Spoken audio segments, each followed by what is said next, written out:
నమస్తే రమగారు. నమస్తే జయ. రమగారు, మనం రకరకాల కథలు చెప్పుకుంటూ వస్తున్నాం. రమగారు అంటేనే స్టోరీ టెల్లర్ అయిపోయారు. కానీ ఎవరైనా కథ చెప్తుంటే కొట్టాలంట.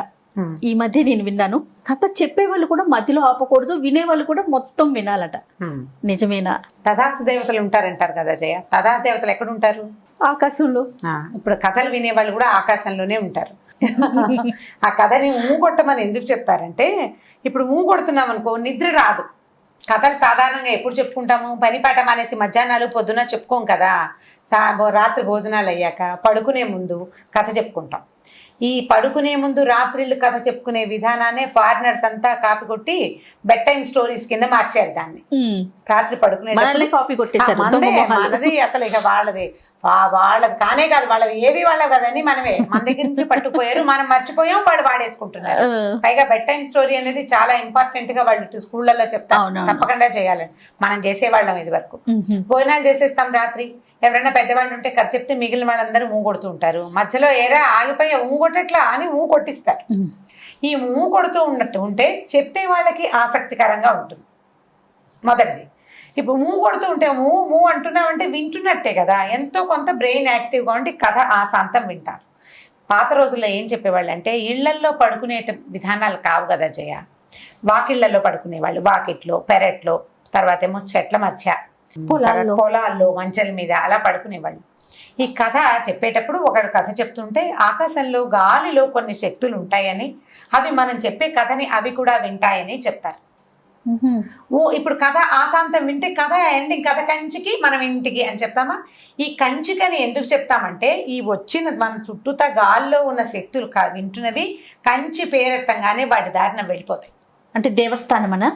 మరి అమ్మవారు శక్తిపీఠం కదా. శక్తి ఈ కథ కంచికి, మనం ఇంటికి అంటే మేము మా కథ అయిపోయింది, మీరు కంచికి వెళ్ళాలని సరుకులు వాటికి శాస్త్ర జరుగుతుంది, అందుకని వాటి దారిన వెళ్ళిపోతాయి. అందుకని ప్రతి కథకి వెనకాల కథ కంచికి, మనం ఇంటికి అని చెప్తాం. దీంట్లో ఒక విశేషం ఏముందంటే, ఆధ్యాత్మిక విశేషం.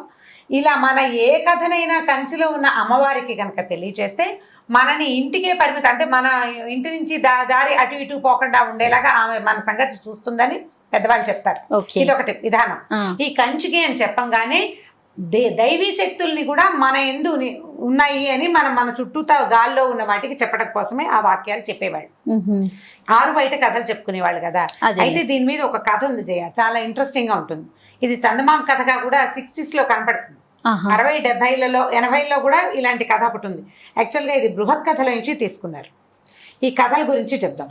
ఒక ఊళ్ళోనట ఒక రాజుగారి అబ్బాయి ఉండేవాడు. ఒక రాజుగారికి ఒక కొడుకున్నాడు. వాడు చాలా పొగరుబోతు, తొందరగా నిర్ణయాలు తీసుకునే స్వభావం, చాలా అందంగా ఉండేవాడు. కానీ రాజుకు ఒక్కడే కొడుకు అవటంతో వాళ్ళు ఏం చేసేవాళ్ళు అంటే, వాడు నందంటే నంది, పందంటే పంది, వాడు ఏది అడిగితే అది చేసి, వాడు ఎలా బిహేవ్ చేసినా ఊరుకుని గారాబంతో చేసేవాళ్ళు. అయితే వీడు ఎవరితోటి స్నేహం చేసేవాడు కాదు. కొన్నాళ్ళ తర్వాత వాడికి తనలాగానే ఒకే ఒక కొడుకుండి, బాగా ఆస్తిపాస్తులుండి, తనలాగానే పొగరుపోతుగా లేదా అంటే ఇష్టారాజ్యంగా సంచరించే ఒక కుర్రాడు తగిలాడు. వాడు ఎవడంటే ఒక వైశ్యపుత్రుడు, ఒక వణిక్పుత్రుడు, అంటే వ్యాపారస్తుల తాలూకు కుమారుడు. వాడు చక్కగా ఒకటే పొడుగు, ఒడ్డు పొడుగు, ఒకటే రంగు, చక్కగా అందంగా మనుషులు బాగుండేవాళ్ళు. వీడికి వాడి మీద లై కుదిరింది, నచ్చిందనమాట. ఫ్రెండ్షిప్ చేశాడు. వాళ్ళిద్దరూ ఎప్పుడూ కలిసి ఉండేవాళ్ళు. ఎలా చేసేవాడు అంటే, రాజుగారు అబ్బాయి తను ఏం కొనుక్కున్నా వర్తక పుత్రుడికి కూడా కొనాల్సిందే. తన భోజనం ఏం వంట చేసుకుని వాళ్ళు తిన్నారో ఆ వంటను అక్కడికి కూడా పంపించేవాడు. అట్లా బాగా స్నేహితుడుగా చూసుకునేవాడు. తనలాంటి వాడేవాడు అనే ఫీలింగ్తో వీళ్ళిద్దరూ కలిసి ఉండేవాళ్ళు. కొన్నాళ్ళకి ఏమైంది, పెళ్ళిళ్ళు చేద్దామనుకున్నారు ఈ పిల్లలిద్దరికి. ముందు ఈ అబ్బాయికి వర్తక పుత్రుడికి సంబంధం కుదరంగానే రాజుగారు అబ్బాయి అన్నాడు, నీ పెళ్లి కుదిరింది కదా, నేను కూడా ఫలానా రాజుగారు అమ్మాయిని పెళ్లి చేసుకుంటానని ఒప్పుకున్నాడు. పెళ్లి సంబంధం కుదిరింది. పెళ్లి సంబంధం కుదిరాక ఏమైంది, రాజుగారు అన్నాడు, అబ్బాయి రాజు కొడుకు అందరూ వెళ్ళిపోరు పెళ్ళికి, నువ్వు వెళ్ళి పెళ్లి చేసుకురా, స్నేహితుడితో పాటు వెళ్ళి పెళ్లి చేసుకురా, మేము ఇక్కడ ఉంటాము, నువ్వు తిరిగి వచ్చేసరికి స్వాగత సన్నాహాలు చేస్తామన్నారు. పాత రోజుల్లో అలా జరిగేవి, నాన్నలు ఉండక్కర్లా. ఈ మొత్తం జనాభా అంతా అంటే సైన్యము గీన్యము అంతా వచ్చేదన్నమాట. అయితే అప్పుడు ఏమైంది, ఈ రాజుగారి అబ్బాయి తన స్నేహితుడైన ఈ వ్యాపారస్తుడు కొడుకు, వణిక్పుత్రుడు రాజపుత్రుడు అంటారు, ఇద్దరు కలిసి ఏనుగు మీద బయలుదేరి పెళ్లికి మొత్తం వెళ్తారని వెళ్ళారు. మామూలుగా పెళ్లి రాజుగారి కుమారుడు వెళ్తున్నాడంటే మంది మార్బలం వాళ్ళు వీళ్ళు కొంత అంతఃపురం, ఆడవాళ్ళు సేవ చేయడానికి దాసదాసి జనం, వీవన్లు విసిరేవాళ్ళు, వింజామర్లు విసిరేవాళ్ళు, ఛత్రాలు పట్టుకునేవాళ్ళు, తాంబూలాలు కట్టించేవాళ్ళు, భోజనానికి వంటకి ఇన్ని కావాలి కదా. ఈ గుంపు అంతా పోయింది మొత్తం. వెళ్తుంటే రాజుగారి అబ్బాయికి ఏంటంటే చిన్నప్పటి నుంచి పెంచిన దాది ఒకటి ఉంది. దాది అంటే ధాత్రి అంటారు, పాలు ఇచ్చిన తల్లి అనమాట. ఆవిడ్ని తనతో పాటే ఉంచుకునేవాడు ఈ అబ్బాయి. ఎందుకు? వీడికి రాత్రిపూట కథలు వినే అలవాటు, కథలు వినాలి. ఆ దాది ఏం చేసేది, చిన్నప్పుడు అంటే రాజకుమారులకి పాలిచ్చి పెంచేందుకు దాదులు ఉండేవాడు. ఇదంతా లోక సహజమైన సంగతి, అదేం ప్రత్యేకమైన కథ ఏం కాదు.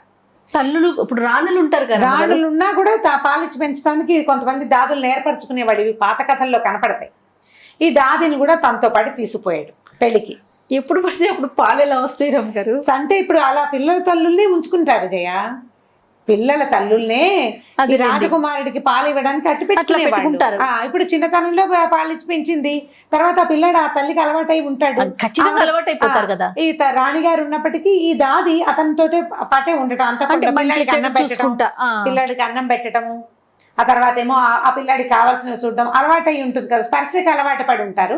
ఆ దాదులు ఈ పిల్లలతో పాటే ఉండటం అనేది లోక సహజంగా జరిగే సంగతే. రాజకుటుంబాలు అది విచిత్రమైన కథలు ఏం కాదు, ప్రత్యేకమైన సంగతి కాదు, సహజంగా జరుగుతుంది. ఈ దాదిని కూడా తెచ్చుకున్నాడు.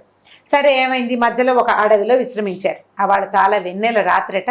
అయితే ఏమైంది, బాగా వీళ్ళిద్దరు కలిసి సరదాగా ఈ రాజకుమారుడు ఈ వాడి స్నేహితుడు తాగారు, ఏదో మద్యపానం చేశారు కాస్త, అంటే మదిర లాంటివి తీసుకుంటారు. తాగిన తర్వాత ఏమైంది, ఆ వెన్నెల్లో పడుకుంటే ఎంత బాగుంది, ఎంతో బాగుందని దాది కథ చెప్పవే అన్నాడు. ఈ దాది ఏం చేసింది, పగలల్లా ఏనుగు మీద ప్రయాణం చేశారు కుర్రాళ్ళిద్దరు, అలసటగా ఉంటుంది. అవి తాగిన మత్తు, కథ చెప్పు, అలవాటు మీద కథ చెప్పమన్నాడు. ఈడో పక్కన కూర్చుంది కొంచెం ముసలిది, కథ చెప్పడం మొదలుపెట్టేసరికి పిల్లవాడు ఏదో మదిరాది తాగి ఉన్నాడు, తిన్నాడు, తాగాడు, పగలు అలసిపోయాడు. వాడు కాస్త చల్లగా నిద్రపడ్డాడు, అండం మానేశాడు, నిద్రపోయాడు. ఎవరు అనకపోయేసరికి కథ చెప్తున్న దాదికి కూడా వెన్నెల, చల్లగాలి, అటవీ ప్రదేశం, దానికి కూడా నిద్ర వచ్చేసింది. ఆ ముసలమ్మకు కూడా అది కూడా ఆ మంచానికి తల అంచుకుని నిద్రపోయింది. ఈ వణిక్పుత్రుడు ఉన్నాడు కదా కుర్రాడు, వీడు మాత్రం రాజుగారి అబ్బాయి నిద్రపోతున్నాడు, వీడికి కాపలా ఉండాలని వాడు మాత్రం నిద్రపోకుండా మెలకుగా ఉన్నాడు. అటవీ ప్రదేశం నిద్రపోకూడదు, మెలకుగా ఉండాలి ఎవరో ఒకళ్ళు. ఇంతలో ఏమైంది, బయట నుంచి ఆడవాళ్ళు మాట్లాడుకుంటున్నారట. ఏమిటా అని వీడు వెళ్ళి విన్నాడు, చెవిటి పెడితే ఒక 5-6 ఆడవాళ్ళు ఉన్నారు. అందులో ఒక ఆవిడ చెప్పింది, దుర్మార్గుడు కథ చెప్తుంటే నిద్రపోయాడు, ఈ కథ ఎలా వింటాం మనం, వీడు చూసుకో, వీడి సంగతి చెప్తాను, వీడు లేచి ఇక్కడ ఒక హారం పెడతాను, ఒక వస్తువు కింద పడేసింది, ఈ హారాన్ని చూస్తాడు, అది తీసాడు, చచ్చాడే వీడి వల్ల కథ పోయింది అని శపించిందట. ఒక హారాన్ని పడేసింది, వీడు తెల్లబోయాడు. ఈ వింటున్న రెండోవాడు అక్కడి నుంచి రెండోదంది, పోన్లే అది తప్పించుకుంటాడేమో, ఒకవేళ ఆ హారాన్ని తప్పించుకున్నా అక్కడ ఒక మామిడి చెట్టు ఉంది, దాని నిండా మామిడి పళ్ళు ఉన్నాయి, వీడు కనుక ఆ చెట్టు కాయ కోసి తిన్నాడో చచ్చాడే, వీడి వల్లే మనం కథ వినలేదు. వాడు నిద్రపోకుండా కొడుతుంటే దాది కథ చెప్పేది కదా, మనం వినేవాళ్ళం, కథ వినివ్వలేదు వాడు, కాబట్టి రెండో శాపం వచ్చిందట. మూడోదంది, వీళ్ళిద్దరు ఈ రెండింటిని తప్పించుకుంటే వీడు పెళ్లి చేసుకోవడానికి వెళ్తున్నాడు కదా, ఆ గుమ్మం విరిగి వీడి నెత్తి మీద పడుతుంది, చచ్చూరుకుంటాడు అని మూడోది చెప్పించింది. నాలుగోది ఏమందంటే, సరే ఈ 3 తప్పించుకున్నా కూడా ఎవడైనా ఈ సంగతి విని నీకు చావుందని చెప్పాడో అప్పుడు కూడా చస్తాడు వాడు అని 4వది చెప్పించింది. మిగిలిన వాళ్ళంతా పొండే, వాడు చచ్చిపోవటం ఎందుకు, ఈ కథ ఇంకెక్కడైనా విందా, ఊరికే మీరు మీ శాపాలును, పదండి అని మిగిలిన ఆడవాళ్ళంతా వీళ్ళని వెళ్ళిపోయారు. విన్నాడు ఈ కుర్రాడు వినేసాడు, ఇదంతా విన్నాడు కానీ చెప్పకూడదు, చెప్తే ఎలాగో చచ్చిపోతాడు. సరే వీళ్ళు ఏంటంటే విద్యాధర కన్యకలు, అంటే రాత్రిళ్ళు సంచరించే వాళ్ళు అనమాట. వింటున్నారు, ఇప్పుడు వీడు కథ చెప్పుకుంటున్నారు, ఆ కథ వినడానికి కుతూహలంగా నుంచున్నారు. సస్పెన్స్లో ఆగిపోయింది కథ. కుర్రాడు నిద్రపోయాడు, దాది నిద్రపోయింది, కథ సస్పెన్స్ ఎట్లా పోతుంది, కోపంతో శపించారు. ఇలాంటివి జరుగుతాయని వద్దనేవాళ్ళు అనమాట. అక్కడి నుంచి ఈ కుర్రాడు ఏం చేశాడు, మెలకుగా ఉన్నాడు, రాత్రంతా నిద్రపోలే. తెల్లారి తయారుగా లేచేసరికల్లా ఇక మొహం కడుక్కున్నాడు. రాజకుమారుడు పదవై మన పెళ్ళికి వేళ అవుతుంది, బయలుదేరంగానే ఈ పటకుటీరం అంటే ఒక మన టెంట్ లాంటిది వేశారు కదా, టెంట్ బయటికి రాగానే ధగలాడుతూ ఒక రత్నహారం కనపడింది. అరే భలే ఉందే హారం అని పట్టుకుపోయాడు రాజు కొడుకు. ఈ వెనకాల ఉన్నారు ఫ్రెండ్ అన్నాడు, ఒరే బాబు అదేమిటి, అదేదో మాయో ఏదో అయ్యుంటుందిరా, వీళ్ళెవ్వరికీ కనపడకుండా మనకే ఇలా కనిపిస్తోంది, వద్దు దాన్ని ముట్టుకోబోక, మంచిది కాదని కర్ర పెట్టి తోసేసాడు దాని పక్కకి, తప్పించుకున్నాడు. ఇంకా కాస్త బయలుదేరితే ఓ చోట గున్న మామిడి చెట్టు నిండా పళ్ళే, ఎన్ని పళ్ళు, అయ్యేసరికల్లా రాజకుమారుడు అంటే ఏం కాపరా మామిడి పళ్ళు ఉన్నాయి కోసుకుందాం మామిడి పళ్ళ చెట్లను చూస్తే నువ్వు కోసుకురా అనరు, చెట్టు ఎక్కేద్దాం అనిపిస్తుంది.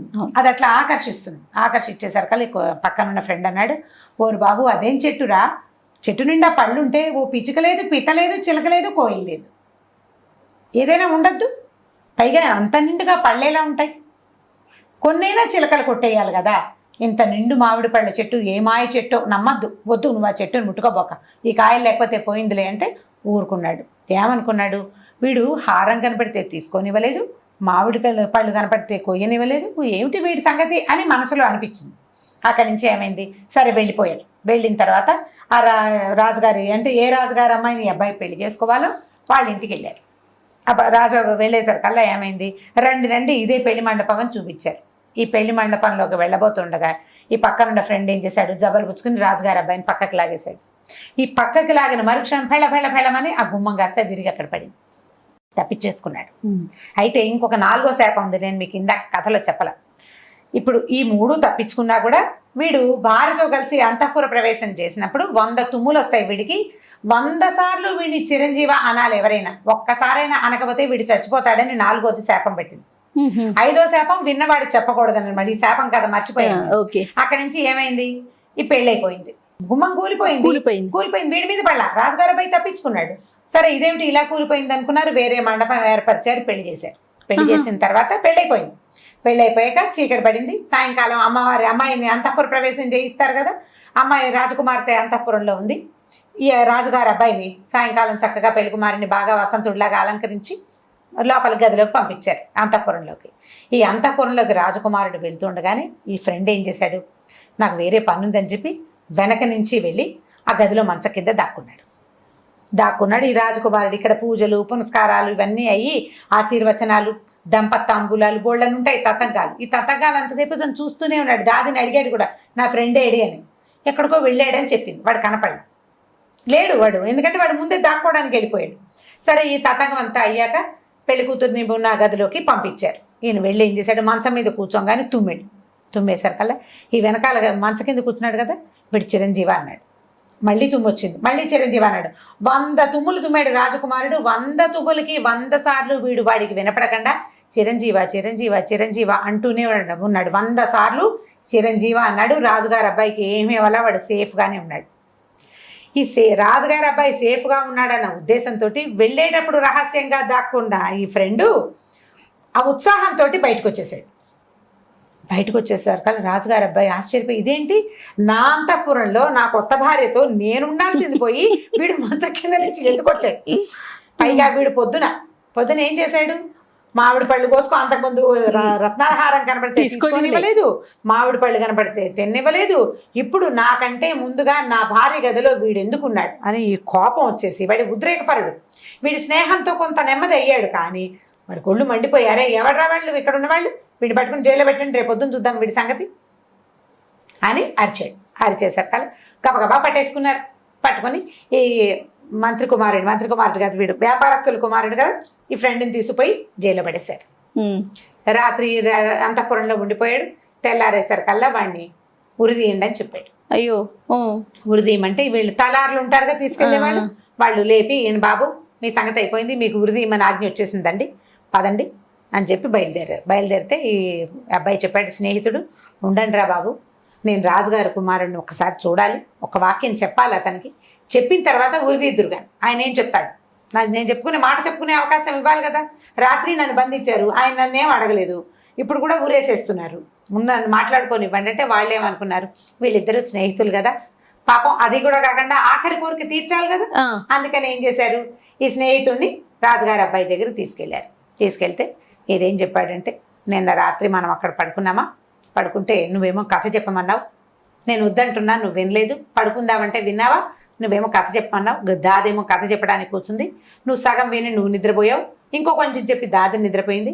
అప్పుడు కొంతమంది విద్యాధర కన్యకల దారిలో వెళ్తూ కథ సగం విని వీడి వల్ల కథ వినలేదు కాబట్టి ఇవి శాపాలు వీడికని నేను శపించారు, కావాలంటే చూసుకో, నువ్వు ఆలోచించంటే హారం కనపడింది నిజం, మామిడి పళ్ళు కనపడ్డాయి నిజం, వీడికి తప్పిస్తే ఎవరికి కనపడలే. అవి గుమ్మం కూలిపోవటం ఒకటి తార్కాణంగా కనపడుతుంది, తను 100 తుమ్ములు తుబ్బటం కూడా నిజంగానే కనపడింది. దాంతో సరే ఇతను ఆలోచించుకుని సరే ఇది నిజమే, ఇవన్నీ జరిగినవే కాబట్టి తన స్నేహితుడిని క్షమించేసి తర్వాత మళ్ళీ తన భార్య స్నేహితుడితో కలిసి తన ఊరికి వెళ్ళిపోయేటట్ట. ఇది బృహత్ కథలో ఉంది. ఇప్పుడు కానీ- కథ కంచికి మనం ఇంటికి. కానీ మరి 4వ శాపం ఇది ఎవరికన్నా చెప్తే చచ్చిపోతారు. తప్పిపోయినాయిగా, ఈ 4 తప్పిపోయినాయి కదా, వాడికి మరణం తప్పిపోయింది. తప్పిపోతే ఎవరికైనా చెప్పేయచ్చా? తప్పక ముందు ఒరే ఇదేదో కనపడుతుంది నువ్వు చచ్చిపోతావని చెప్పకూడదు. చెప్పకుండా ఉండటం కోసమే మంత్రికి ఈ అబ్బాయి ఈ స్నేహితుడు 4 విషయాలు అతనికి చెప్పలేదు. ముందే చెబితే చచ్చిపోతాడు. అప్పుడు వీళ్ళిద్దరూ ఈ కొత్తగా పెళ్లి చేసుకున్న రాజకుమార్తెతో కలిసి మళ్ళీ వాళ్ళ ఊరికి వెళ్ళిపోయాడు. అప్పటి నుంచి ఈ రాజుగారి అబ్బాయి ఏం చేశాడంటే చాటింపేశాట. మీకు నిద్ర వస్తుంటే కథలు చెప్పించుకోవద్దు, ఇలా విచిత్రమైనవి జరుగుతాయి కాబట్టి నిద్రపోక ముందు అంటే మెలకుగా ఉన్నప్పుడే కథలు చెప్పుకోవాలి, కానీ పడుకునేటప్పుడు అంటే నిద్ర వచ్చేటప్పుడు కథలు చెప్పించుకోకూడదని ఆ ప్రథ అందరికీ తెలిసిందనమాట. సో ఇప్పుడు మనం కథ పూర్తిగా వినాలి. ఊ కొట్టమని చెప్తారు, అందుకు ఊ అనాలి. ఊ అనాలి. ఊ అనకపోయామా కథ ఆగిపోతుంది, చెప్పే వాళ్ళకి ఆసక్తిగా ఉండదు కదా, అందుకని కథ పూర్తిగా వినాలని చెప్తారు. ఇది బృహత్ కథలో ఉన్నది ఈ కథ. అంటే ఇప్పుడు స్నేహితులు ఇద్దరు ఎలా ప్రవర్తిస్తారు అనే విషయం మీద చెప్తూనే ఈ కథలు గనక మర్చిపోతే సగంలో కథ వదిలిపెట్టేస్తే ఇలా జరుగుతుంది అనేది. మనం సస్పెన్స్ కథలు అవి ఉంటాయి కదా, అవును, సస్పెన్స్ కథలు చెప్పేటప్పుడు కానీ లేకపోతే కాశీ మజిలీ కథలు, తర్వాత ఈ కథలన్నీ ఎలా అంటే ఆ ఘట్టాన్ని అక్కడికి ఎండ్ చేసేయాలి. తర్వాత ఏం జరుగుతుంది అనే సస్పెన్స్ ని ఉంచకూడదు. నేను అనుకుంటాను జయ, సస్పెన్స్ ఉంచామనుకో సగంలో ఆగిపోతే కదా ఒక టెన్షన్ డెవలప్ అవుతుంది, ఏమవుతుందని ఆలోచిస్తారు కదా, టెన్షన్ డెవలప్ అవుతుంది. కాబట్టి టెన్షన్ డెవలప్ కాకుండా ఉండటం కోసమే ఇలా పెట్టారేమో, ఇలా చెప్తారు. ఇప్పుడు టెన్షన్ లో వాడికి ఆ కథే గుర్తొస్తుంటుంది, నిద్ర బాగా పట్టదు, మెలకు వస్తే ఏం జరిగిందా అని ఊహిస్తారు. అలా ఉండకూడదు. కాబట్టి అంతం చేసేయాలి కథని, సుఖాంతమో ఏదో ఒక అంతం, ఇక్కడికి అయిపోయింది ఈ ఘట్టం, నెక్స్ట్ ఘట్టాన్ని మళ్ళీ ఇంకొకసారి చెప్పుకోవాలన్నమాట. దానికోసమని ఇట్లా ఏర్పరిచారు, ప్రెషర్ డెవలప్ అవ్వకుండా ఉండటం కోసం. సో కథ కంచికి మనం ఇంటికి ఇంకొక స్టోరీతో మళ్ళీ కలుద్దాం రమ్మ గారు. తప్పకుండా. ఈ వీడియో కనుక మీకు నచ్చినట్లయితే లైక్ చేయండి, షేర్ చేయండి. మరిన్ని వీడియోస్ కోసం మా ఛానల్ని సబ్స్క్రైబ్ చేసుకోండి.